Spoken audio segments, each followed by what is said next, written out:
More than 200 U.S. Navy sailors from World War II were exonerated today.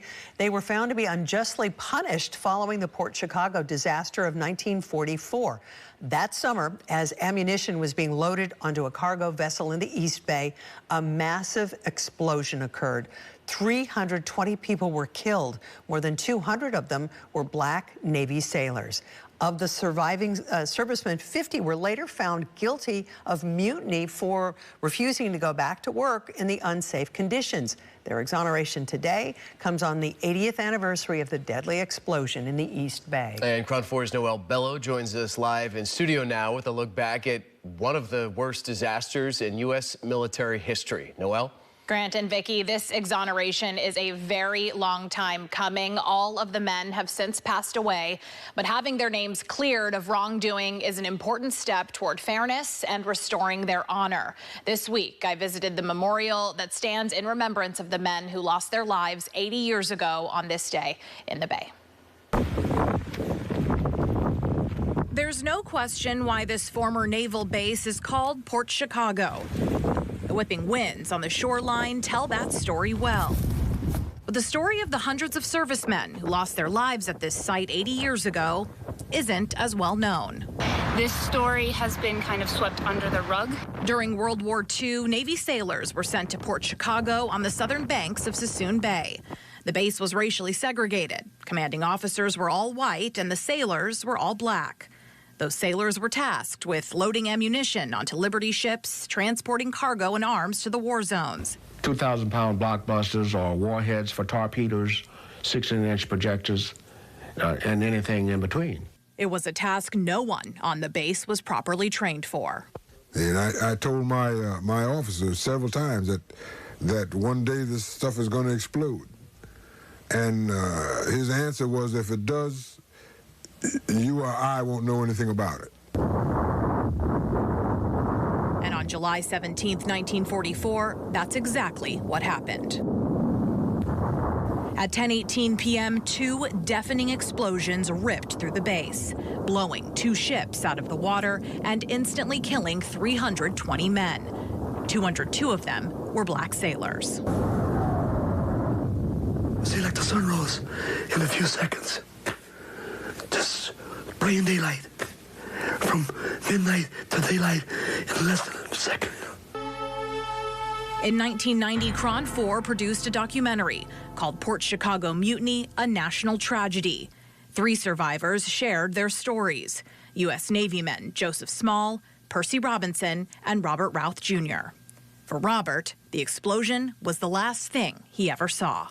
I was laying in my bed with my head resting on my arm, looking in this direction, and an explosion came from this way. So obviously you raised up and looked towards the explosion. And flying glass and concussion. My left eye was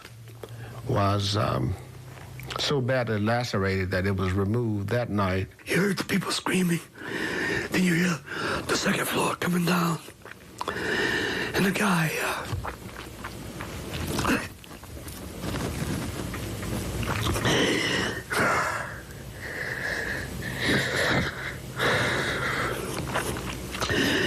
my bunkmate, next bunk, he couldn't get out. So his arm fell on the floor. Someone cut his arm off. Still more people screaming, trying to get out. For survivors like Percy Robinson, the horrors of the next hours and days were tough to recall, as they were now fully aware of the dangers of the job. Not long after the tragedy, the Navy ordered the sailors to resume their work without addressing the hazardous conditions. Joseph Small was one of 50 black sailors, eventually known as the Port Chicago 50, who refused to go back. And he asked the question, Small, are you going back to work? And I said, no, sir. And when I answered him, somebody over in the ranks said, if Small don't go, we're not going. Accused of conspiring together, the Navy responded by charging the group with mutiny. During the trial, it was revealed their white officers had imposed a competition at the port, betting on whose group of black seamen could load the munitions fastest. Despite the disturbing details of conditions on the base being revealed, all 50 servicemen were found guilty. We had not even thought of the word mutiny. It had not come up. Though they were sentenced to lengthy prison terms, the men were all released quietly about a year later. They were, however, ordered to finish their terms with the Navy. Scrutiny from the disaster and trial did eventually lay the groundwork for reform. The Navy put safety practices in place, and despite originally being the most rigidly segregated military branch, the U.S. Navy became the first to desegregate 2 years later in 1946. Today, wooden posts from the original loading docks still stand above the bay waters, marking the Port Chicago Naval Magazine National Memorial. The solemn site holds with it a sense of immense loss, but also serves as a place of reflection and a reminder to never forget the men of Port Chicago. That it is a very inspirational story to folks in that they are inspired to learn more, that they want to know more, that they want to help get this story out. This week, the National Park Service and the City of Concord are hosting several different events to honor the bravery and the sacrifice of those men. On Saturday, a commemoration will be held at the memorial as well. We have all of the details of those events on our website, cron4.com. There's a play, there's conversations about desegregation, and Thurgood Marshall, who was extremely pivotal in trying to get folks to understand what was happening there at Port Chicago. Oakland Congresswoman Barbara Lee has issued a statement about their exoneration, calling today's decision a monumental day for justice.